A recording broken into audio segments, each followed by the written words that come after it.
और महाराज वर्णन ऐसो करें हमारे ब्रजवासी, बोले नंद बाबा की सेवा में शालिग्राम भगवान है, नंद बाबा शालिग्राम की सेवा करें और सेवा करके शालिग्राम भगवान को टांड समझते हैं, टांड आप लोग जानते हैं कि नहीं पता नहीं, अब घरों में नहीं होती, पुराने घरों में टांड होती थी। टांड बोलते हैं एक घर के कमरे में ऊपर एक छज्जा सा बनवा देते थे, उसमें सारा स्टोर रखा जाता, सब जरूरी सामान। नंद बाबा क्या करते हैं, पंचामृत से अभिषेक करा करके ठाकुर जी को शुद्ध जल से अभिषेक करके इत्र उत्र लगा के तिलक फोटा चुपका के बढ़िया आरती करके और फिर शालिग्राम भगवान को टांड पे धरते हैं ऊपर। बोले क्यों?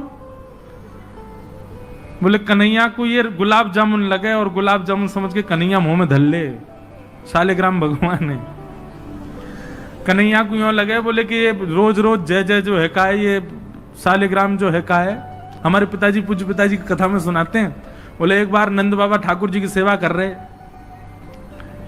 इतने में ठाकुर जी बगल में आके बैठ गए। देखो कितनी सुंदर, ठाकुर जी की सेवा कर रहे हैं, ठाकुर जी बगल में बैठे हैं, नन्हे से गोपाल जी आके बैठ गए। अब नंद बाबा को तो बढ़िया लगो, लाला भी सेवा सीखेगो, बैठ जा लाला यहाँ पे। ठाकुर जी बैठ गए। नंद बाबा ने पहले दूध से स्नान करायो, फिर दही से स्नान करायो, फिर घी से स्नान करायो, शहद से स्नान कराओ। जैसी शहद पड़ो शालिग्राम भगवान पे, सोई ठाकुर जी के लार न करिया यहाँ थे। ओहो कितना सौभाग्यशाली है जे। मैं हूं मैया ते कहूंगा, मैया तू मोको पानी ते मत नवाए करवा, पानी में कुछ स्वाद ही ना होवे, शहद ते नवाए कर, नहाते नहाते खाऊ ले करूंगा बीच में। अच्छा एक बात बताऊं, ये पंचामृत अभिषेक ठाकुर जी को प्रिय क्यों है? क्योंकि ठाकुर जी का स्नान भी हो जाता, पेट भी भर जाता, बीच बीच में जीभ निकाल के खाऊ जाए ठाकुर जी। इसलिए ठाकुर जी का पंचामृत अभिषेक होता है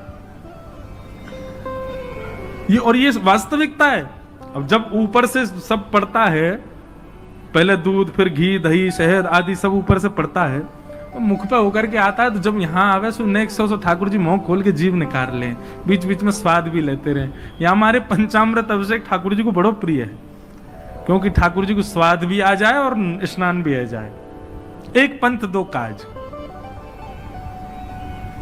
तो ठाकुर जी की तो लार न करी आई। ठाकुर जी बोले जय जय मीठो है गयो होगो, अब तो रस भरो है गयो होगो। और फिर शहद लगे को छुड़ावे के लिए एक बात हम निवेदन करें, सेवा में एक चीज करो भैया, ये सफेद चीनी मत चढ़ाया करो कभी ठाकुर जी पे। ठाकुर जी के अंग पे लग जाती होगी, उस पर भी फिर ऊपर से आप हाथ ऐसे घुमा देते हैं, शंकर जी पे हो, शालिग्राम जी पे हो, ठाकुर जी पे हो। इससे बढ़िया बूरा लाओ, शक्कर लाओ, और चीनी अगर चीनी ही अगर उसको भी पीस लो, वो ऐसी तो हो कि ठाकुर जी के अंग पर लगे ना, तब डालो।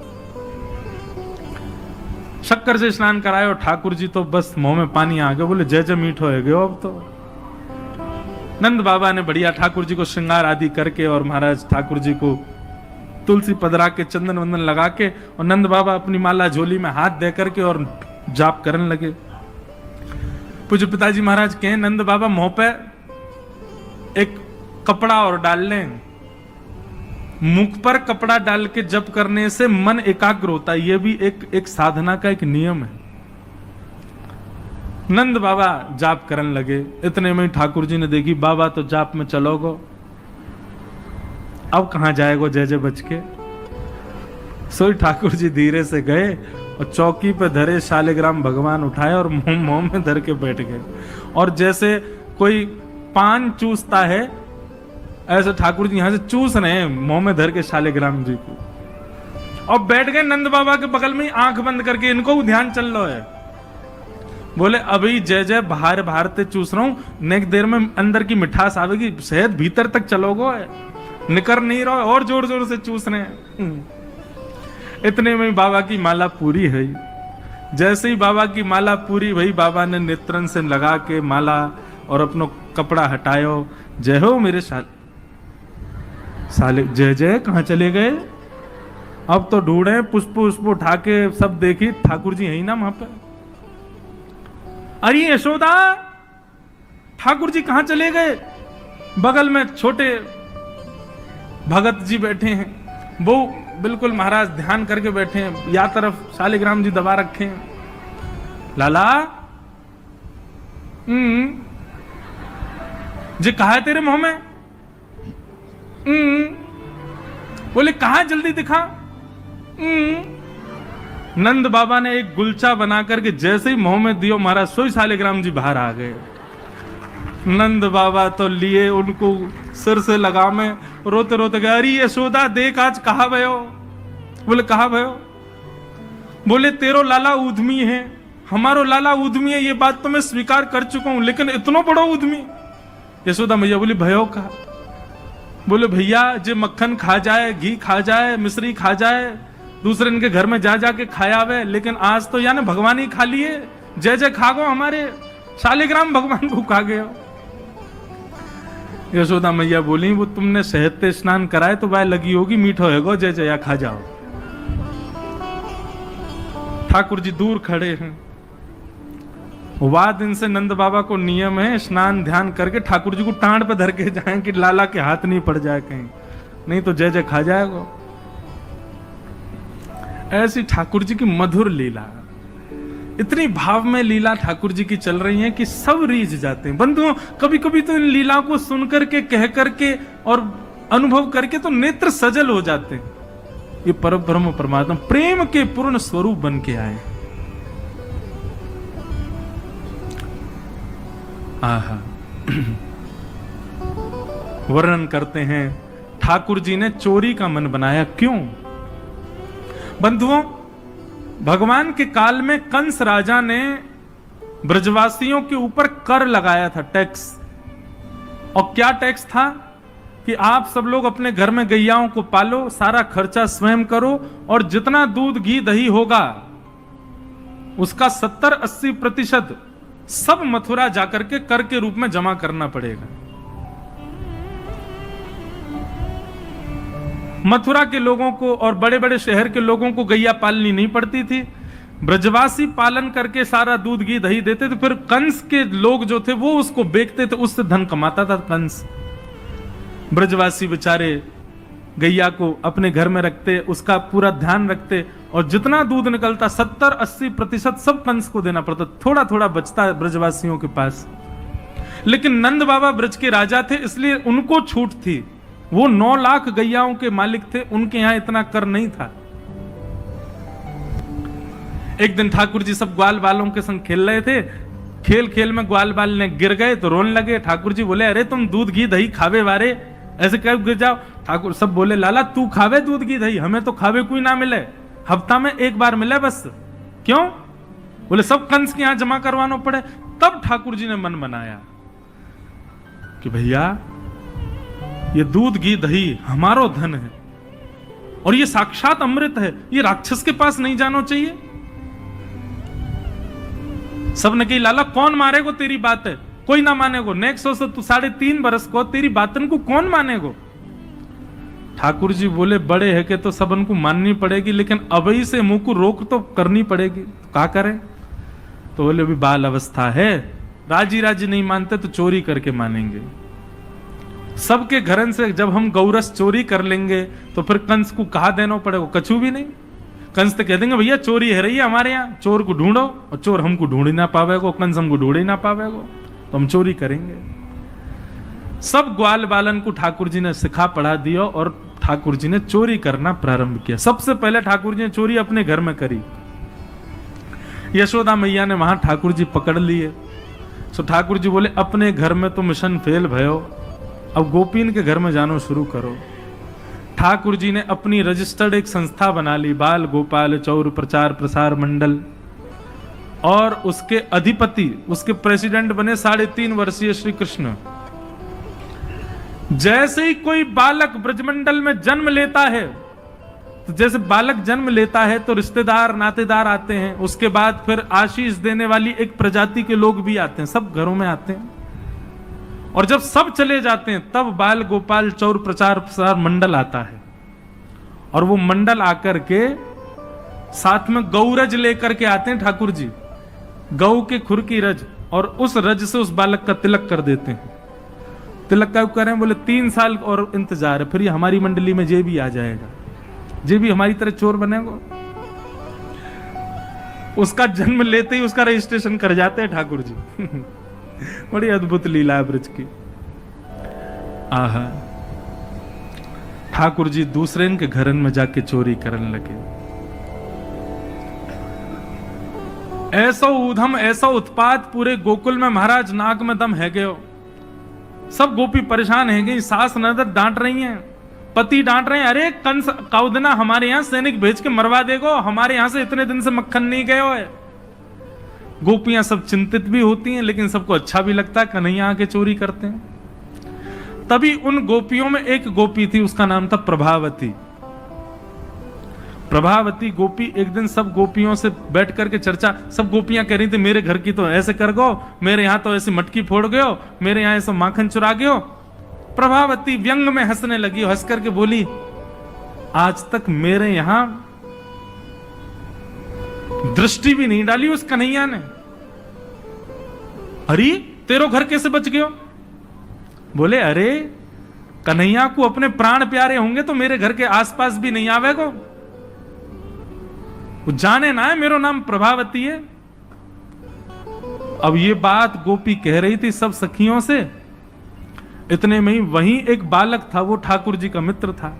वो ठाकुर जी के पास दौड़ो दौड़ो गए, वो लाला एक गोपी है प्रभावती वाने यूं कहिए, लाला को अपने प्राण प्यारे होंगे तो आवेगो मेरे यहां चोरी करवे, मेरे यहां आई ना सके, प्राण प्यारे यही मारे ना आवे। ठाकुर जी बोले हमको चुनौती दे रही है? बोले हम बे लाला तू को चुनौती दे रही है? बोले अगलो धावो यही के घर मारनो है। सबसे पहले तो ठाकुर जी ने प्रभावती के देवर को अपना सखा बनाया। देवर कितना बड़ा, वो भी छोटा सा ही था। ठाकुर जी ने उसको अपना सखा बनाया। सखा बना करके उसको बेला फुसला करके बढ़िया उसको बढ़िया मक्खन वक्खन खवा के अपने पक्ष में कर लिया। ठाकुर जी बोले ए सुन, तेरी भाभी प्रभावती एक दिन चुनौती दे रही कि कन्हैया मेरे यहां चोरी करके दिखाया। प्रभावती का देवर बोलो लाला बता कहा करनो? बोले जा देना तेरी भाभी बढ़िया वारो मक्खन निकारे, बस तू संकेत कर दियो, और जब वो जमुना जल भरवे जावे घर में कोई नहीं हो वही समय हमारा आक्रमण होगो। ठीक है। प्रभावती ने एक दिन बढ़िया मक्खन निकारो और महाराज मक्खन निकाल करके छींके पर टांगो, और वो बालक ने देख लिया, दौड़ करके ठाकुर जी के पास बोले आज भाभी ने मक्खन निकालो, आज ही चलो लाला। बोले हाँ आज चलेंगे। प्रभावती यमुना जल भरने के लिए गई, ठाकुर जी उसके यहां प्रवेश कर गए, और प्रवेश करके महाराज चार के ऊपर तीन के ऊपर दो के सबसे ऊपर ठाकुर जी, और ठाकुर जी लेकर के बढ़िया मक्खन खाने लगे। मक्खन दूसरे इनको पवान लगे कि मरकान भोक्षण विभजति सचेन नात्री भांडम भिन्नति। स्वयं पाते हैं, ग्वाल बालों को पवाते हैं, और जब सब पा लेते हैं तो फिर मरकान भोक्षण संग में बंदर और चलते हैं उनको भी पवाते हैं। लेकिन प्रभावती के यहां इतना मक्खन था, ठाकुर जी का भी पेट भर गया, ग्वाल बालों का भी भर गया, और सब बंदरों का भी पेट भर गया, लेकिन मक्खन अभी पूरा नहीं हुआ, खत्म नहीं हुआ। ग्वाल बाल बोले लाला मक्खन तो अभी बहुत सारो बच गो। ठाकुर जी बोले ये प्रभावती हमको बड़ी चुनौती दे रही ना, याकू ने मजा तो चका जाए। सो कहा कियो। ठाकुर जी ने एक हंडी लई, एक लठ लियो, और वहां से वह हंडी को फोड़ दियो, जितना मक्खन हो सब नीचे गिर गयो, और वह मक्खन को चौका लगा गए, पोंछा कर गए पूरे घर में। एक एक कोने पे जाकर के मक्खन रह नहीं जाए कहीं भी, और पूरे में बढ़िया चौका लगा करके, और ठाकुर जी अपने ग्वाल बालन के संग अंधेरे में छुप के खड़े है गए। बोले देखियो अब मजो आवेगा, प्रभावती आवेगी। प्रभावती आई, सिर पर दो मटकियां बड़ी अचक अचक करके चल रही थी, संभल के चल रही थी।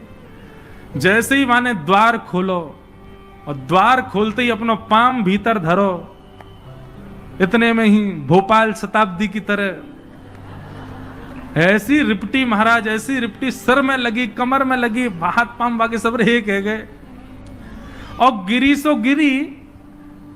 यमुना जल मिल गए मक्खन में तो और चीकनो हो गया, अब वो उठ ही नहीं पा रही है, जैसे उठे फिर गिरे, जैसे उठे फिर गिरे। और ठाकुर जी ताली बजा बजा के हंसे, सब ग्वाला के लाला आज तो बड़े मजे आए, आज तो बड़े मजे आए। मेरी भाभी कहा कह रही कन्हैया को अपने प्राण प्यारे यहाँ हमारे ना आवे। अब तो को तेरे प्राण प्यारे होंगे ना तो कभी हमको चुनौती नहीं देगी। और ठाकुर जी भाग गए। प्रभावती महाराज जैसे तैसे रिपट रिपट के बाहर आई और जाके सीधे यशोदा मैया के पास पहुंच गई और जाके बोलने लगी, बोले मैया अपने लाला संभाल ले, नहीं तो काउदना हाथ दिखा दूंगी आकू में। ऐसा उधम मचावे, देख मेरी कोहनी टूट गई, कमर टूट गई, ऐसा उधम मचा के गयो। यशोदा मैया बोली, तुम गोपिन पे कछु काम ना है, 24 घंटा मेरे लाला के पीछे पड़ी रहो। काउदना रंगे हाथ पकड़े तो आइयो, नहीं तो कभी मुख मत दिखाइयो अपनो। प्रभावती बड़ी चिंता में है, बोले ठाकुर जी को रंगे हाथ कैसे पकड़ूं। इतने में यानी विचार कियो कि मेरो जो देवर है वो लाला के संग बहुत ज्यादा रहवे, तो यार देवर को पहले अपने पक्ष में करो। ये देवर कभी ठाकुर जी के पक्ष में जा रहा हो, कभी प्रभावती के पक्ष में। प्रभावती ने एक दिन वाकू दिखाते भय मक्खन निकारो। आज तो धोरी गैया को मक्खन है, इतना मधुर मक्खन है, और या से तो आज मैं शाम को बढ़िया रोटी बनाऊंगी, घी बना करके सबको पवाऊंगी, अब बढ़िया मक्खन निकारो। देवर ने देख लिया और जाकर के सीधे पहुंचो लाला के पास, बोले लाला भाभी ने आज धोरी गैया को मक्खन बनाया। ग्वाल बाल सब बोले लाला वहीं चल, बात ना बड़े मजे आए वहां पे, आज फिर चल रहे प्रभावती के यहाँ। ठाकुर जी बोले चलो। अब प्रभावती ऐसा दिखा करके गई कि वो जमुना जल भरने चली गई है। ठाकुर जी ने देख लिया प्रभावती जमुना जल भरवे गई है, लेकिन जैसे ही ठाकुर जी वाके घर की ओर भागे, प्रभावती दौड़ करके पीछे के द्वार से गई और खिड़की में होके भीतर घर में आ गई और चुपचाप खड़ी हो गई अंधेरे में, हाथ में बड़ा डंडा लेकर के। ठाकुर जी आए, ठाकुर जी ने आकर के जैसे ही महाराज 4 3 2 1 ऊपर चढ़े, चोरी करना प्रारंभ कियो।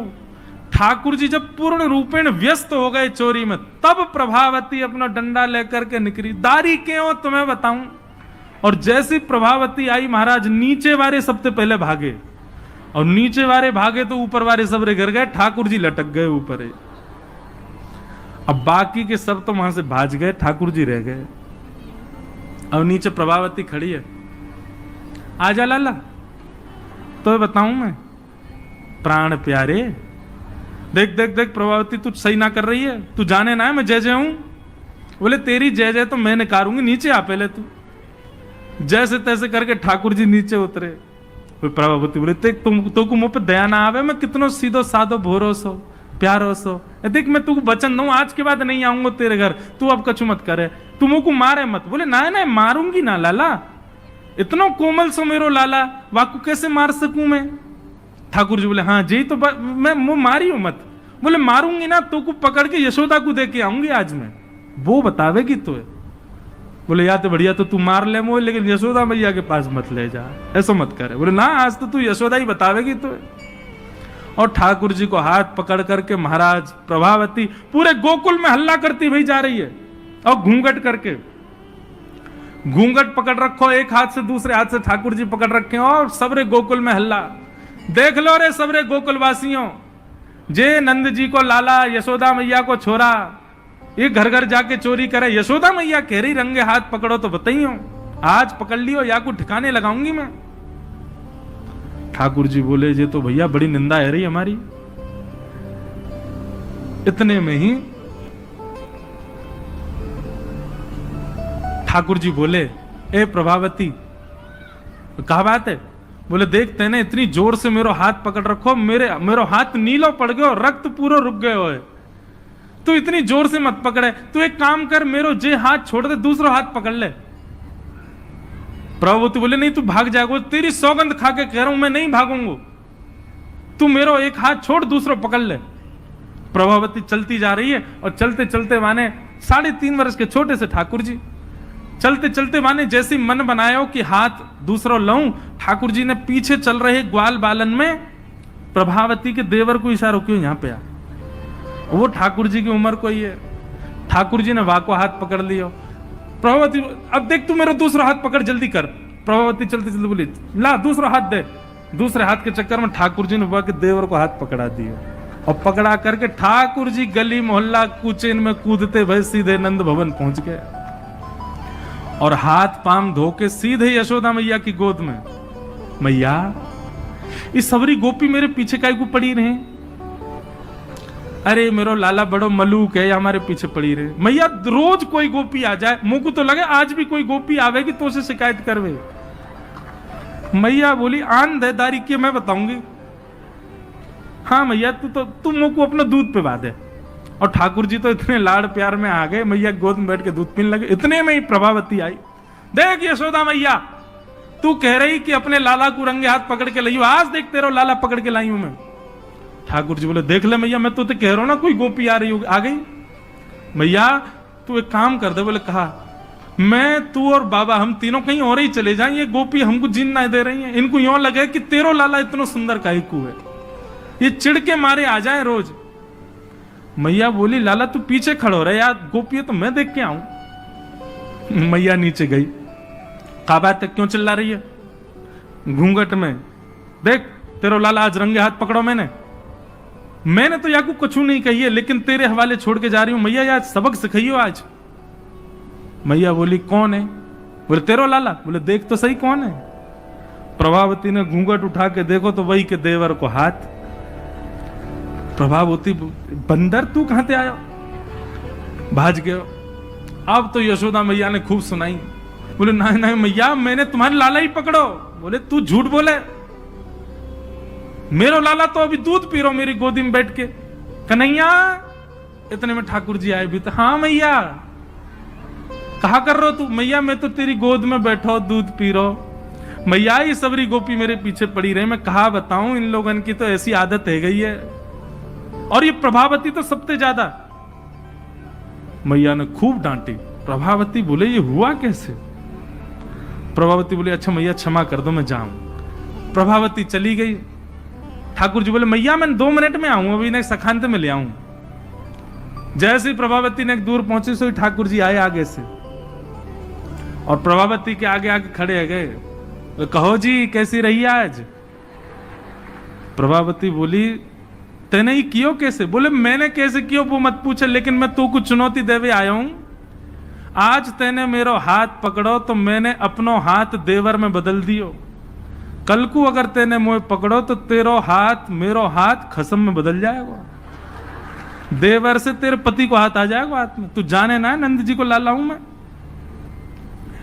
प्रभावती इतनी लज्जा की हो गई कि फिर वो कितने दिन तक बाहर नहीं आई अपने कक्ष से, भवन से। वर्णन आता है ठाकुर जी एक दिन उसके यहां पहुंचे और पहुंच करके उसकी गोद में बैठ करके खूब स्नेह किया, और स्नेह करते तब भी नहीं मानी, खूब नाराज हो गई ठाकुर जी से, मुंह फेर करके बैठ गई। ठाकुर जी बोले एक बार मेरी ओर देख ले। प्रभावती बोली नहीं देखूंगी। बोले बस एक बार देख ले, फिर जीवन भर मत देखियो। जैसी प्रभावती ने ठाकुर जी की ओर देखा, शंख चक्र गदा पद्म धारण करके चतुर्भुज रूप में ठाकुर जी ने उसको दर्शन दिए। बोलो भक्त वत्सल भगवान की। ऐसी ठाकुर जी की मधुर लीला वृंदावन में चल रही है। ऐसी अनेक लीलाएं हैं व्रज की, उनको ठाकुर जी संपादित कर रहे हैं। एक दिन मैया ने ठाकुर जी को ऊखल से बांध दिया। ऊखल से बांध करके मैया चली गई। ठाकुर जी ने ऊखल में बंधे भये ही वृक्षन के बीच से निकले, स्पर्श करती दोनों वृक्ष टूट गए।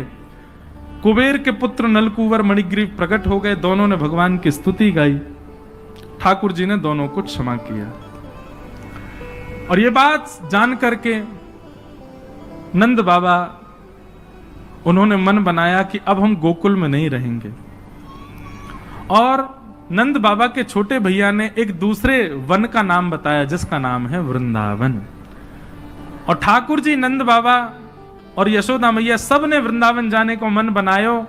तो महाराज सब गोकुलवासी बोले हम भी यहां नहीं रहेंगे, हम भी वहीं रहेंगे जहां लाला रहेगो हमारो। और सब गोकुलवासी ठाकुर जी के संग वृंदावन चले गए। जीवों के दान। एक बार ठाकुर जी रोने लगे बहुत जोर से। यशोदा मैया बोली लाला काय को रो रहा है? ठाकुर जी बोले नहीं नहीं मैया मेरे संग बहुत बड़ा अत्याचार है गयो। मैया बोली लाला कहाँ है गयो बता तो सही। नहीं नहीं मैया मेरे संग बहुत बड़ा अत्याचार है गयो। मैया बोली अरे मेरे लाला ने बता तो सही कहाँ भयो? बोले मैया कल हमारी गौशाला में एक गैया ने बछड़ा को जन्म दियो। मैया बोली तो यहां में रोवे वाली काय को बात है, तू रो काय को रोए? ठाकुर जी बोले मैं यहां मारे रो रहा हूं, जैसे ही बछड़ा ने जन्म लिया मेरे मन में आई मैं आके मुंह खोल के देखूं। मैंने मैया वा को मुंह खोल के देखो, वा के सबरे दांत निकल आए जन्म लेते ही। मैं 3 साल को हैगा, वो 4 दांत निकले। मैया मेरे संग बहुत बड़ा अत्याचार भयो। मैया लाला को गोदी में बैठा ले, बोले लाला ये सबरी तेरी गलती है, तू मोते मत कहवे। बोले कहां गलती है मैया मेरी, तू मौसम ऐसे क्या कह रही है। बोले तेरे दांत तो सबरे निकरे, लेकिन तू इतनो मक्खन खावे, इतनो मक्खन खावे, तेरो मुंह चीकनो है जाए, सो चीकनो है वो दांत सबरे तेरे पेट में चले जाएं, तेरे मुंह में ना रुके। दूध तू पीवे ना है, यही मारे तेरे सबरे दांत चले गए। ठाकुर जी बोले मैया सो दूध पीवे तो मेरे दांत निकल आवेंगे। बोले हाँ। सो ठाकुर जी दूध पीवे, बाकी बाद फिर अपने दांत ने गिने। बोले अब ये तो 4 ही रह गए मैया, निकरी ना रहे। बोले ऐसे थोड़ी लाला, कछु दिन पी वासो निकलेंगे। ऐसी ठाकुर जी मधुर लीला करते हैं। श्रृंग यज्ञ द्यमष्टि जल, ठाकुर जी जल में खेलते हैं और फिर जल में कूदने के बाद रोने लग जाओ, अरे मैया बचाइयो, अरे भैया बचाइयो, अरे बाबा बचाइयो। दौड़े दौड़े सबरे आमे, अरे लाला डूबो, लाला डूबो, लाला बचाओ। जैसे ही सबरे इनको लाला को बचावे जामे, सोई लाला सबन के हाथन को पकड़े और दूसरे हाथ से पकड़े उनको भी घेर लेवे, सबन को गिर दे पानी में। फिर सबरे भागे लाला के पीछे। श्रृंग अग्नि डमष्टि जल द्विज कंटकेभ्य। अच्छा, इतना सुंदर भाव है। ठाकुर जी कहा करें पता है, सवेरे सवेरे तैयार है कि निकल जाएं और पूरे दिन कहा करें नेक से लाला। शाम को मैया त्याग कहें मैया मैं तो बड़ा थक गो, कहा करूं सवेरे हेती इतने काम है मुंह पे मैया। मैया बोली 3.5 बरस को लाला, तो पे कहा काम है मुझे बता। ठाकुर जी करें कहा है पूरे दिन। अभी ठाकुर जी ने चोरी शुरू नहीं करी है, ये उससे पहले की कथा है। तो ठाकुर जी कहा करें पूरे गोकुल में भ्रमण करते करते केवल ये देखें संत आए कि नहीं, वैष्णव आए कि नहीं, ब्राह्मण आए कि नहीं। और जैसे संत वैष्णव ब्राह्मण ठाकुर जी को दिखाई देते हैं, तो ठाकुर जी उनको अरे तुम यहां डोल रहे हो, परिचय नहीं है, ऐसी बात, अरे आप यहां डोल रहे हो। सामने वाले कहें अरे भैया तुम कौन, अरे नेक्सस लाला, अरे भैया तू हमें जाने। बोले अरे तुम्हें ही तो खोज रहा हूं मैं सवेरे थे। बोले हमें खोज रहे हो भैया काय को। अच्छा एक बात बताओ तुम कहां से आए हो। बोले हम तो अयोध्या से आए हैं। बोले अयोध्या से आए हो, तुमने कभी सवेरे थे पाए हो। बोले ना कछु ना पाओ, यही मारे तो मैं डोल रहा हूं। यशोदा मैया तुम्हारी बात नहीं आ रही है, 56 भोग बनाए माने, चलो जल्दी नंद भवन पहुंच जाओ। बोले यशोदा मैया हमारी बात नहीं आ रही। बोले हम सुबह अब जल्दी करो मां, सब संतन को भोजन है, रहो जल्दी पहुंच जाओ। ऐसे किसी को भी सबको निमंत्रण दे देते हैं। और यशोदा मैया जब नंद भवन से बाहर आती देखते हैं 100-200 लोग खड़े हैं बिना निमंत्रण के। मैया कहें आप सब। बोले मैया आप सुबह से बात निहार रही हो हमारी, लाओ थाली लगाओ 56 भोग कराओ। अब मैया को यूं लगे मना करूं तो अच्छो ना लगे, लेकिन मैया पूछे अच्छा आपको कौन ने कही मैंने निमंत्रण। बोले आपको लाला आयो। मैया बात निहार रही है। यशोदा मैया पवा तो देती है सबको, फिर शाम को लाला के अरे लाला ये तू कौन कौन ने निमंत्रण दिया वे। यशोदा मैया बात निहार रही है, पहुंच जाओ सबरे मां भोजन कर लो। आज तो 200 लोग आए मेरे यहाँ। अरे ठीक है हमारी रसोई घर बड़ो है, हमारे यहाँ 9 लाख गैया है, ठाकुर जी कृपा से सब व्यवस्था है, मोए खवावे में कोई चिंता ना है, मैं तो खूब पवाऊं, लेकिन मोए बता तो देकर कौन को निमंत्रण दे रहे हो। तू कोई को भी निमंत्रण दे दे। मैया तू ना जाने। बोले कहा मैं तो या घर को पुण्य कर रहा हूं, जितना ज्यादा है सके पुण्य जमा कर कर। मैया मैं तो बुढ़ापा आ जाएगा, मैं तो चला जाऊंगा, तो को बाबा को छोड़ जाऊंगा पुण्य करके। मैया के अच्छा कहा पुण्य कर रहे हो लाला। बोले मैया देख ये संत ब्राह्मण ये साक्षात भगवान को मुख हैं, जब इनके मुख में हम कछु अन्न दे में, मक्खन दे में या कछु भी इनको पवामे तो ऐसा समझनो से साक्षात नारायण पा रहे हैं। मैया देख कल 100 आए नारायण, आज 200 नारायण तेरे घर आए पावे, मैं तो ये पुण्य करवाऊं। और मैया दूसरी बात सुनेगी। बोले हाँ मारेगी तो ना मुझे। बोले ना मारूंगी बता। बोले तू बड़ी मोटी है गई मैया, मुंह को यूं लगे पूरे दिन लगी रहेगी तो तेरो ने एक वजन कम है जाएगा। अरे मेरी ब्याह तक ने एक छरेरी सी है जाएगी, या हमारे तू लगी रहे रसोई में, या हमारे ऐसा को मैया भागे पीछे, ठाकुर जी चौकड़ी मार के भागे। ऐसा ऐसा उधम मचा में ठाकुर जी द्विज ब्राह्मण संत वैष्णवों को जा जा करके बिना निमंत्रण के निमंत्रित कर देते हैं, सब नंद भवन आ जाओ, आज सबन को भंडारो है। ठाकुर जी लीलाएं कर रहे हैं, बाल गोपालों के साथ 3.5 वर्ष के लाला घर घर जामे और घर घर जाकर के ऐसो आनंद करें, ऐसी चोरी करें माखन की।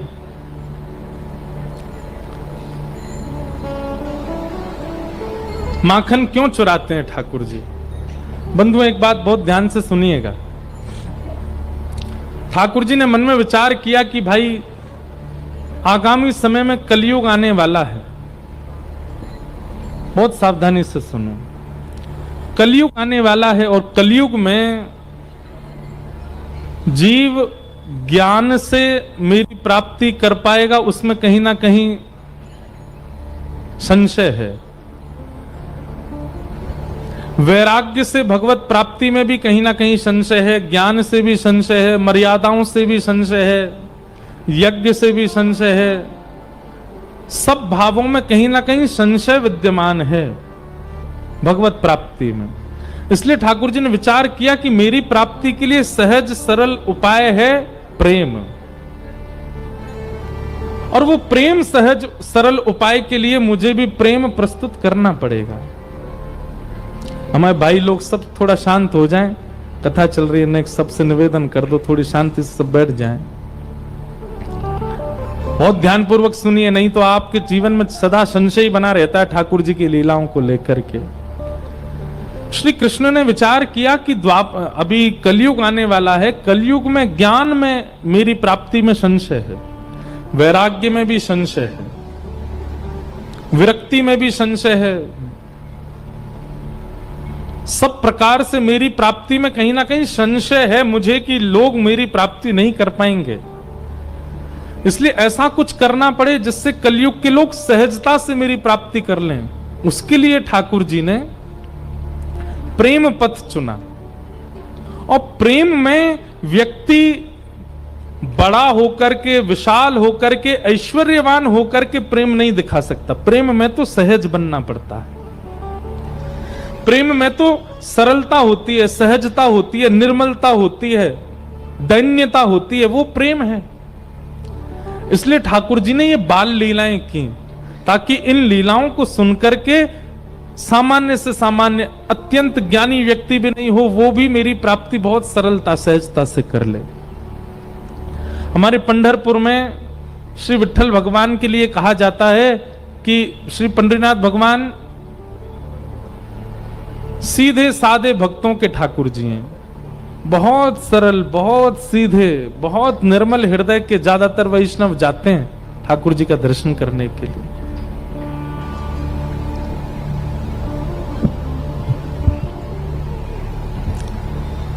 सरलता, सहजता,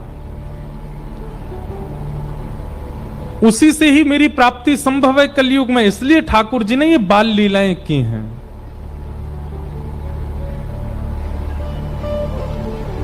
कि श्रृंग्यग्निद्यंश्चिजलद्विजकण्टकेभ्य क्रीडा परावति चलौ स्वसुतो निषेद्धुम् कि ग्रह्याणि कर्तुमपि यत्र न तज्जनन्यो शोकातयापतुरलं मनसो नवस्थामो।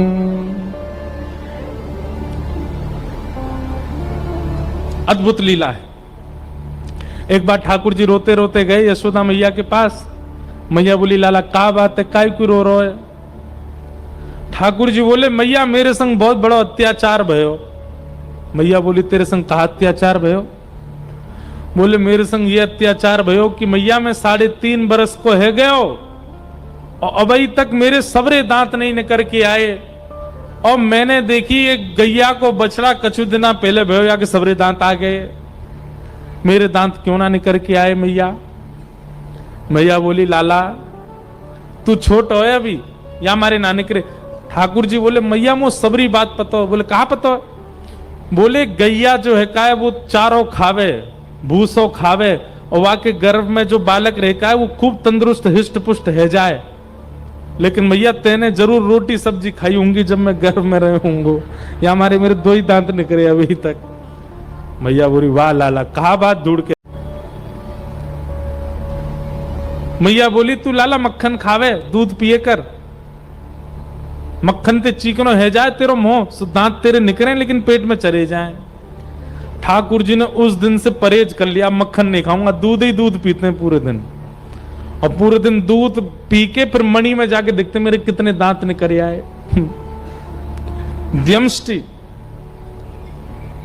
ये लीलाएं ठाकुर जी क्यों कर रहे हैं? भाई जितना श्रेष्ठ व्यक्ति और वो जितना सरल सहज हो जाता है ना, समाज में उतना प्रेम का संचार हो जाता है। वैसे तो कोई तुलना नहीं है, लेकिन अभी प्रधानमंत्री हमारे वो श्रेष्ठ व्यक्ति हैं। अभी वो आ जाए अचानक कथा में, क्या होगा? पागल हो जाएगी जनता। और वो आकर के क्या करें, यहीं बैठ जाए नीचे जमीन पे। कल पूरे दिन पूरे अखबारों में न्यूज में एक ही खबर होगी, प्रधानमंत्री जी गए नीचे बैठ गए, इतने सहजता इतनी सरलता से। क्यों? क्योंकि कहीं ना कहीं पदवी है ना, वो पदवी से सरल हो गए। तो पदवी वाला व्यक्ति जब बहुत सहज हो जाता है तो सहज ही प्रेम का संचार हो जाता है। ठाकुर जी की पदवी है, वो परमात्मा है, उनको आवश्यकता नहीं है इन लीलाओं की, लेकिन वो फिर भी सहज क्यों बन रहे हैं? ताकि जितना हो सके प्रेम प्रचलित हो। एक हमारे ब्रज की एक लीला है। ठाकुर जी एक दिन गए मैया से जाके बोले मैया मैं बहुत टेंशन में हूं। अब टेंशन तो नहीं बोली होगी ठाकुर जी ने, यूं कही चिंता में हूं। मैया मैं बड़ो चिंता में हूं। मैया बोली कहा भय हो? मैया मेरो एक सखा बन गयो है। अब वो सखा कहा करे? बोले पूरे दिन मेरो हाथ पकड़ के रखे, वो छोड़े ही ना, नेक भी ना छोड़े। देख मैया मेरे हाथ कैसे नीरे नीरे पड़ गए। मैया बोली क्यों पड़ गो तेरे पीछे, क्यों तेरा हाथ पकड़ के रहे? वो यूं कहे कि तू मेरे सामने ही रहे लाला, तू मेरी आंखन से दूर मत जाए कर, तू मेरे नेत्रन के सामने रहे। मैया वो कछु ना करे, पूरे दिन बस मोये देखते रहे। कभी मेरे कान छू के देखे, कभी मेरी नाक छू के देखे, कभी मेरी आंख छू के देखे, कभी मेरे होठन पे हाथ चला दे। पूरे दिन मैया मोये देखते रहे। मैया मुझे बहुत परेशान करे, लेकिन कहा करूं वो इतना प्रेम करे मैं वह छोड़ ना पाऊं। मैया बोली तो फिर एक काम कर। बोले कहा कल ते घर में खेल बाहर ना जाएगो। ठाकुर जी बोले जे तो संभव नहीं है, बाहर तो मैं जाऊंगो। मैया या को कुछ समाधान कर। वो पूरे दिन मुझे देखते रहे। ऐसा कहा करूं कि वाकू में दिखतो भी रहूं और मैं अपने खेल भी करते रहूं। तभी मैया बोली एक काम करूं लाला, तेरो चित्र बनवा दूं और चित्र बनवा के तेरे पास सखाएं दे देंगे, पूरे दिन देखते रहेगो। ठाकुर जी बोले हाँ मैया जे तेने बढ़िया युक्ति बताई, तू मेरो चित्र बनवा दे। मैया मेरो सुंदर सो चित्र बनवाई दियो, और जादना मेरो चित्र बने ना ऐसो श्रृंगार करियो मेरो, वादना में इतना सुंदर लगूं, मेरो चित्र बना के बाद सखा को दे देंगे, पूरे दिन देखते रहेगो भैया। यशोदा मैया ने एक गोपी से कही अरे हमारे ब्रज में कोई चित्र बनावे। तभी एक सखी है हमारे ब्रज की, उनका नाम है चित्रा सखी। बरसाने में चिकसौली गांव है, वहां चित्रा सखी जी का मंदिर है। कभी जाओ बरसाने तो वहां दर्शन करना, चित्रा सखी। इन्होंने महाराज जी जीवन पर्यंत कभी किसी पुरुष का नेत्र उठा के दर्शन भी नहीं किया था। ऐसा ब्रह्मचर्य का पालन किया अपने जीवन में, ब्याह तो किया ही नहीं, जोगन भेष बना के रहती थी और कभी किसी से नेत्र मिला के नहीं मिलती थी। और जैसे कई बार संत नियम धारण करते हैं स्त्रियों से, नहीं, इन्होंने नियम धारण किया था कि किसी पुरुष से नहीं मिलती थी। और इससे प्रसन्न होकर के इनको सरस्वती मैया ने एक विद्या प्रदान की थी कि एक बार किसी को देखती थी और उसकी यथावत चित्र बनाती थी, इसीलिए इनका नाम चित्रा पड़ा। तो एक सखी बोली यशोदा मैया एक हमारे ब्रज में है तो सही, वाको नाम है चित्रा, लेकिन मैया वो इतनी बड़ी जोगन है, सब जगह जावे ना है। यशोदा मैया बोली मेरे लाला को चित्र बनानो कैसे ना आवेगी, तू बुला के लेके आ। सखी गई और चित्रा सखी जी से जाके बोली, बहन हमारी यशोदा मैया हैं और उनकी इच्छा है उनके लाला को तुम चित्र बनाओ। चित्रा सखी व्यंग में हंसने लगी, बोले मैं कोई ऐसी चित्रकार नहीं समझ ली तुमने, ऐरे गहरे किसी का भी चित्र बना। बोले ऐरो गैरो मत बोलियो, तू अभी नंद के लाला है, जाने ना है, तेने अभी वाकी रूप माधुरी देखी ना है। चांद सा सलोना मुख लटें घूंघरारे हैं, भौएं हैं कटीली आंखें, तिरछी कटारे हैं, होया को चंदन सो महके वदन, हो मेरा या पे अटक गया मन। राधा रमण मेरो, राधा रमण रे, राधा रमण मेरो, राधा रमण रे। अरे तू तो चित्र बनानो जाने, तेरी जगह मैं होती और मोए चित्र बनानो आता ना, मैं पूरे दिन वही के चित्र बनाती रहती। सखी मैं तुझे कहां बताऊं, इतना सुंदर है नंद जी को लाला, वाक्य नेत्र ऐसे, नासिका ऐसी, गाल ऐसे, मुस्कान ऐसी। ठाकुर जी के नेत्र कैसे पता है? कमल दल लोचन। अब देखो ये कथा सुनने की नहीं, ये अनुभव करने की है। कमल दल लोचन, ठाकुर जी के नेत्र कैसे हैं? जैसे कमल की एक पंखुड़ी हटाइए, जैसी उसकी आकृति है ऐसे ठाकुर जी के नेत्रों की आकृति। और उसमें भी कैसे नेत्र हैं? ठाकुर जी की जो ये अंतिम छोड़ है ना, ये बहुत लंबे तक जाते हैं, दूर तक जाते हैं। ठाकुर जी के बड़े बड़े नेत्र और ऐसे पीछे तक जाते हैं। ऐसे नेत्र ठाकुर जी के हैं और किसी के नहीं है। हम तो कभी कभी किसी पे ज्यादा मन आ जाता है तो बोल देते हैं भाई अपने ठाकुर जी के नेत्र ऐसे कटाक्ष स्वर्ण के पधराओ ठाकुर जी को ऐसे। हमारे गिरधरलाल जी भी आएंगे, देखना आप कैसे नेत्र हैं, ऐसे कटाक्ष नेत्र हैं। और उसमें भी ठाकुर जी की जो ये बीच की काली मां है ना, ये जो पुतली है, ये पूरी किनारे तक चली जाती है, ऐसे देख लेते हैं। और जब यहां से यूं देखते हैं सोई घायल है जाए आदमी, यूं के वाह भैया मार गोई तो हमें सबरी गोपी वही ते डरे, सीधो देख ले लाला, तिरछो मत देखियो। जादू भरी तेरी आंखें जिधर गई, नैनों की कटारी वारी वारी छुई छुई छत्तियासी उतर गए। और वो चित्रा सखी के सामने बैठ करके वर्णन कर रही है, सखी ऐसो है ऐसो, तू वाको चित्र बना दे। चित्रा सखी बोली अब तू नहीं बनाऊंगी तो बार बार आवेगी, चल मुंह को लेके चल, लेकिन हाँ ये एकमात्र चित्र बनाऊंगी, या के बाद कोई और को चित्र मत बनवाइयो होते, चल ले चल। और चित्रा सखी बड़े अभिमान में, बड़े गुमान में गई है नंद भवन। कहां है लाला? जल्दी दिखा, मुंह पे समय नहीं है ज्यादा, मैं जल्दी देख लूं फिर चित्र बनाऊंगी। यशोदा मैया भीतर से निकल के आई, अरे बड़ी जल्दी है रही है तो है, नेक रुक तो जा, नेक डट तो जा। मैया मुंह पे समय कम है, आप जल्दी अपना लाला दिखाओ। देख मेरे लाला के ऐसे हाथ हैं, मेरे लाला के गदमदरा से हाथ हैं, नेक सो पेट है, ऐसा गोल चेहरा है, कटाक्ष नेत्र हैं, ऐसे कान हैं, घुंघराले केश हैं। चित्रा सखी बोली सुबह से सुन रही हूं मैं, अब दिखाओ तो सही। यशोदा मैया बोली दिखाऊंगी ना, सुन के ही बनाइयो।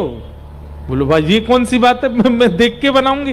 बोले मेरो लाला ऐसे दिखेगा ना हर कोई है, वो तो बड़ो सीधो सो है, बड़ो छोटो सो है, बिल्कुल नटखट तो बने ही ना है, ने कहू ऊधम ना है मचावे ऐसो भोरो सो।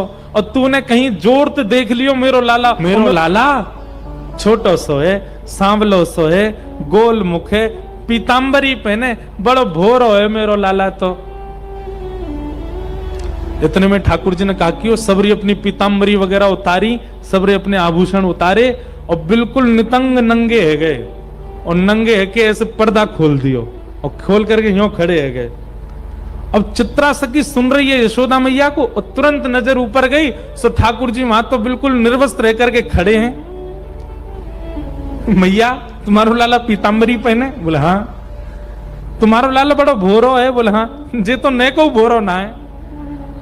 कौन कहाँ है? बोले बोरो ऊपर। जैसे मैया ने देखी सो ठाकुर जी ने पर्दा लगा दियो, और पर्दा लगा के तुरंत पीतांबरी पहन ली, तुरंत अपने आभूषण धारण कर लिए, तुरंत सिर पे बांध करके और मोरपिच लगा लियो। लाला कहाँ है लाला? सो ठाकुर जी पर्दा खोलो। हाँ मैया। बोल मैया। वस्त्रन में आ गए। तू यहां का खड़ा हो, अरे कोई देख ले को नजर लग जाएगी, चल जल्दी भीतर जा। चित्रा सखी बोली अभी तो निर्वस्त्र थे, इतनी जल्दी वस्त्र पहन लिए? अब देखो चित्रा सखी आई है मान में, चित्रा सखी आई है गुमान में, लेकिन ठाकुर जी अब उस पर अपना अधिकार जमाने के लिए लीला कर रहे हैं। अब चित्रा सखी के नेत्रों से वो निर्वस्त्र ठाकुर जी का स्वरूप जा नहीं रहा है, और वो निर्वस्त्री वस्त्र पहन करके इतनी जल्दी आ गए। ये इतनी तत्परता, इतनी जल्दी जल्दी वस्त्रों का बदलना, ये चित्रा सखी के चित्त में प्रवेश कर गया है, अब निकल नहीं रहा है ये भाव। हाँ तो चित्रा, अब तने नेक तो मेरो लाला देखे लियो, बाकी तो सुन ले। मेरो लाला बड़ो भोरो है, कोई ते नजर ना है मिलावे, नीची नजर करके बैठो रे पूरे दिन, और बेचारो कोई को बुलावे पे जावे ना है, पूरे दिन मेरे संग ही रहे। मैया झूठी झूठी बड़ाई कर रही है। इतने में ठाकुर जी पर्दा में तो अपना मुख निकालें और खूब अपने नेत्र घुमावें और ऐसे ठेंगा दिखावें, और ठेंगा ले ले करके खूब नृत्य करें वहां के सामने। चित्रा सखी बोले हाँ मैया लाला तो तुम्हारो बड़ो सीधो है, कहाँ है? इतने में ठाकुर जी बंद कर दें। लाला? ठाकुर जी हाँ मैया बता मैया, तू बुला रही मुझे? मैं तो बैठा हूं मैया, कछु करना रहो। चित्रा सखी समझ गई,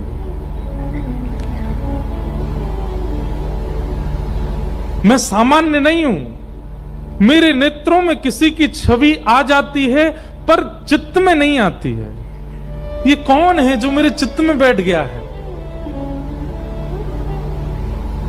अब मैया बोल रही है और चित्रा के नेत्र बंद हो गए, और वही छवि दिख रही है, वही मनोहर चाल। अब तो ठाकुर जी का एक एक अंग चित्रा के नेत्रों में घूमने लगा। हस्त कमल ऐसे हैं, चरण ऐसे हैं, चाल ऐसी है, सुगंधी ऐसी है, बोली ऐसी है, स्वर ऐसा है, नेत्र ऐसे हैं, सोते ऐसे हैं, उठते ऐसे हैं। अब यशोदा मैया तो शांत है, चित्रा सखी बता रही है, आपको लाला भोजन ऐसे करे ना, आपको लाला शयन ऐसे करे, आपको लाला चाल चले तो टेढ़ी मेढ़ी चाल चले, आपको लाला वंशी बजावे, आपको लाला ये अरे तो कैसे पता? मैंने तो ये सब बताया ना, तो कहां पता चल गई? नेत्र सजल हो गए। चित्रा समझ गई ये कोई और नहीं है, ये तो साक्षात जगत नियंता परमात्मा है। पहले तो आ नहीं रही थी नंद भवन, अब यशोदा मैया कह रही है सुबह से शाम है गई, यहीं पर डेरो डाल के बैठी है, कब जावेगी यहां से? अब सब सखी कह रही चित्रा चल, थोड़ी देर और रुक जाओ ना, थोड़ी देर में चलती हूं। अब उसका चित्त ठाकुर जी में बस गया है। शाम को सायंकालीन समय हुआ, चित्रा निकल पड़ी अपनी कुटिया की ओर। अब तो वो जहां देखती है, किसी वृक्ष को देखती है तो उस वृक्ष पर बैठे हुए पैर लटका करके ठाकुर जी बैठे हैं, चित्रा को अपनी ओर बुला रहे हैं, वहां ठाकुर जी दिखते हैं। कभी गैयाओं को देखती है तो गायों के पीछे गैया हाँकते हुए श्याम सुंदर दिख जाते हैं। सरोवर देखती है तो नील वर्ण के ठाकुर जी नील कमल की तरह सरोवर में तैर रहे हैं, ऐसे दिखाई देते हैं। कभी पर्वत की ओर देखती है तो पर्वत पर ठाकुर जी भ्रमण कर रहे हैं, ऐसे चित्रा को दिखाई देते हैं।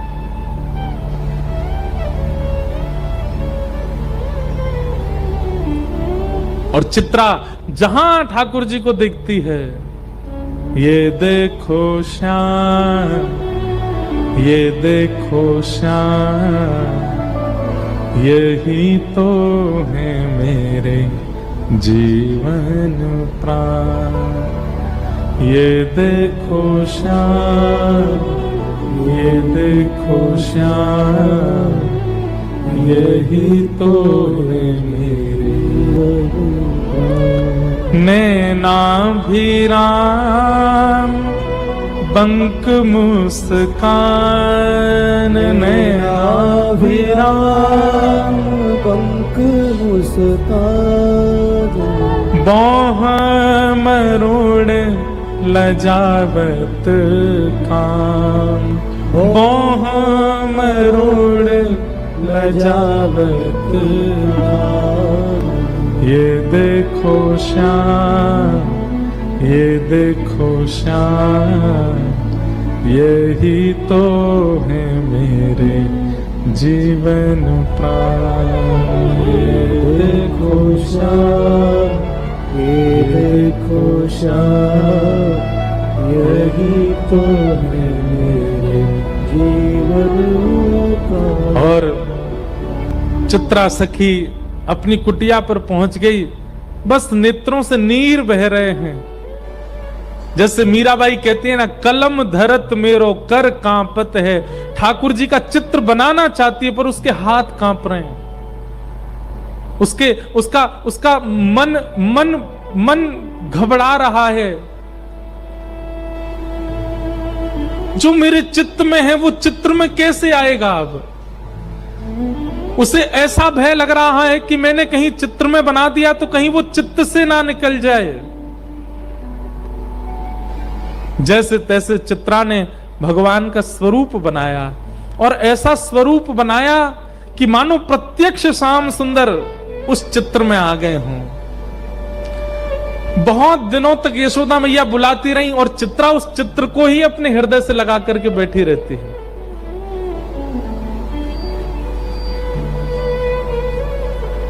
आज बहुत बुलाने पर चित्रा वापस गई और जाकर के यशोदा मैया को चित्र देते देते ऐसे रो रही है जैसे मानो अपने प्राण धन को दे रही हो। यशोदा मैया ने जैसे ही चित्र देखा, यशोदा मैया तो प्रसन्न हो गई। अपना नवलखा का हार उतार करके चित्रा के गले में पहना दिया, खूब सारे रत्न लेकर के आ गई, जवाहरात लेकर के आ गई। बोले, अरे चित्रा, तू जो कहेगी सो दूंगी। तेने ऐसो चित्र बनाया हो मेरे लाला को, ऐसा लगे मेरो लाला प्रत्यक्ष बैठो है। तू मांग ले, तो कछु चाहिए हो तो। चित्रा घुटनों पर बैठ गई और यशोदा मैया से बोली, मैया सच में मांग लूं? अरे तू मांगवे में देरी करेगी, मैं देवे में देरी ना करूंगी। बता कहा चाहिए तुमको? तू कहे तो तेरे काजे नंद भवन में एक सुंदर घर बनवा दूं, तेरे काजे गोकुल में घर बनवा दूं। तू जो कहेगी, जैसे कहेगी वैसे तेरे वस्त्र बनवा दूं, तेरे काजे 10, 15, 20 तेरे घर सेवक भेज दूं। नहीं मैया, अब आप कह रही हो कि मैं जो मांगू सो दोगी, तो मैं मांग रही हूं। बोले, कहा अपनो लाला मोह दे दे अपनो लाला दे दे मैया, और कछु नहीं चाहिए। यशोदा मैया तो वहीं बैठ गई। अरे ये तू कहां मांग रही है? तू मेरे प्राण मांग ले, तू मेरो सर्वस्व मांग ले, तू मेरे लाला मत मांग, ऐसा मत करे। चित्रा सखी बोली, पांव पकड़ लिए यशोदा मैया के, बोले जाऊंगी नहीं और दक्षिणा लेके जाऊंगी, और दक्षिणा में केवल लाला चाहिए आपको और कछु नहीं चाहिए। यशोदा मैया तो जैसे तैसे अपनो हाथ पांव बचाए के भीतर भागी, ठाकुर जी को लेकर के कक्ष में बंद रह गई भीतर, और अपनी सब सकीनत कह दी, याकू अभी निकारो घर ते बाहर, ये मुझको दिखनी नहीं चाहिए। अगर गोकुल में भी कभी दिख गई तो मैं अपने लाला को लेके आधी रात ही कहीं और चली जाऊंगी। मेरे ठाकुर को, मेरे लाला को मांग रही है। सब चित्रा सखी के आगे हाथ जोड़ रहे हैं, तू चली जा, ये ऐसा मत मांग। बोले मैं जाऊंगी तो वाकू लेके ही जाऊंगी, नहीं तो नहीं जाऊंगी। यहां ठाकुर जी को अपने अंक में भर करके यशोदा मैया बैठी है, नेत्रों से आंसू। लाला तू बस मेरो है, तू मेरे पास रहेगो, तू कहीं नहीं जाएगो। अब तू जीवन भर, तू बूढ़ा भी यही कमरा में होगो तो बाहरी ना निकलन दूंगी मैं। यहीं ते तेरी बहू आ जाएगी, भीतर ही तेरो ब्याह हो जाएगो, यहीं तू रहेगो, यहीं तेरे बालक होंगे, अब तू बाहर नहीं जाएगो कभी।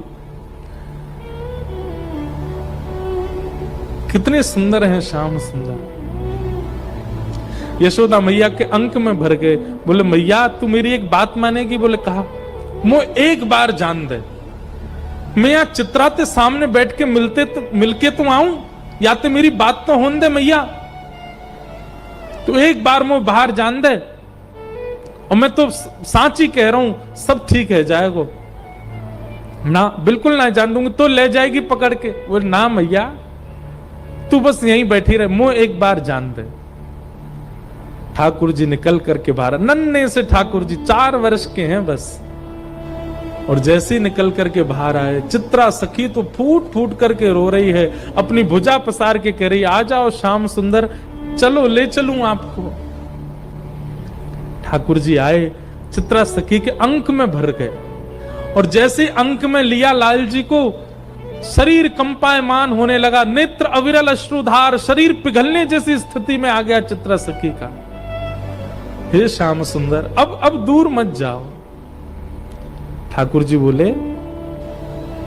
देखो मैं अपनी मैया को बड़ो दुलारो हूं, बड़ो प्यारो हूं, मैं अपनी मैया को छोड़ के कहीं नहीं जाऊंगा, लेकिन तुम चिंता मत करो, तुम वापस अपने कक्ष में चली जाओ, अपने घर चली जाओ।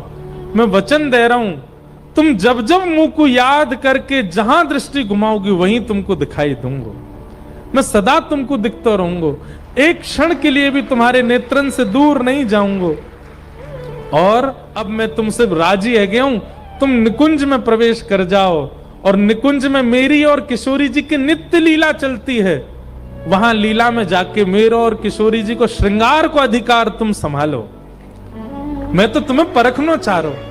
अब यहाँ ये तो कुंज की लीला है ना, यहाँ सब सखा ग्वाल बाल नंद बाबा यशोदा इन सबन के बीच में रहना पड़ेगा, पर निकुंज में सब नहीं है, निकुंज में तो केवल मैं हूं और किशोरी जी हैं। अब तुम भी वहां निकुंज में प्रवेश कर जाओ, और वहां रास से पूर्व मेरा और किशोरी जी को श्रृंगार को अधिकार तुम्हारो है। तब से बंधुओं जब भी ठाकुर जी का पत्रावली का श्रृंगार, ये चंदन के बिंदी बिंदी बिंदी ऐसे जो गालों पर ये जो विविध विविध प्रकार की चित्रावली ठाकुर जी के मुख पर जो होती है, ये श्रृंगार चित्रा सखी करती है, और उसी चित्रा सखी के श्रृंगार से श्री ठाकुर जी आनंदित होते हैं। ठाकुर जी आए भीतर, मैया देख चित्रा सखी चली गई। मैया ने बाहर आके देखी, कैसे चली गई? बोले मैया मैं गयो और मैंने जाके गोबर उठाए के बाद में मंत्र फूंक करके बाकी ऊपर डाल दियो, मेरे मंत्र ते ऐसी बेहोश है कि चली गई उठ के मैया यहाँ थे। अब तू चिंता मत कर, मैं तो तेरा हूं, तेरे संग ही रहूंगा। यशोदा मैया ने अंक में भर लिया, मेरो लाला कभी मुझसे दूर मत जाइयो, सदा मेरे पास रहियो। ऐसी ठाकुर जी की मधुर मधुर हमारे ब्रज की लीलाएं हैं, ठाकुर जी ऐसे अनुग्रह करते हैं।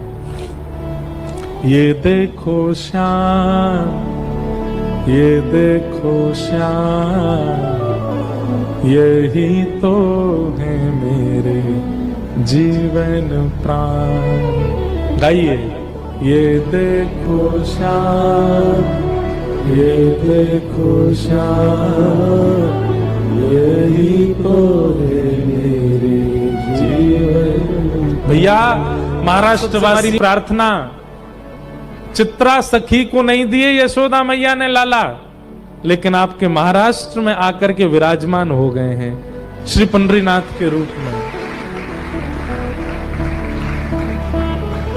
बड़े बड़े योगी तपी जिनका दर्शन नहीं कर पाते आपके महाराष्ट्र में थाड़े हैं, प्रतीक्षा करके खड़े हैं। जरूर जाया करो, महीना में एक बार अवसर मिला करे। आप लोगों का तो वृंदावन ही पंढरपुर है, वहीं चले जाया करो, वहीं जाकर के श्याम सुंदर के दर्शन करके आया करो। और अब की बार जब जाओ तो पंडरीनाथ भगवान के सामने जाते ही या ब्रजवासी की तरफ से एक प्रणाम कर दियो और सब गई हो, ये देखो श्याम।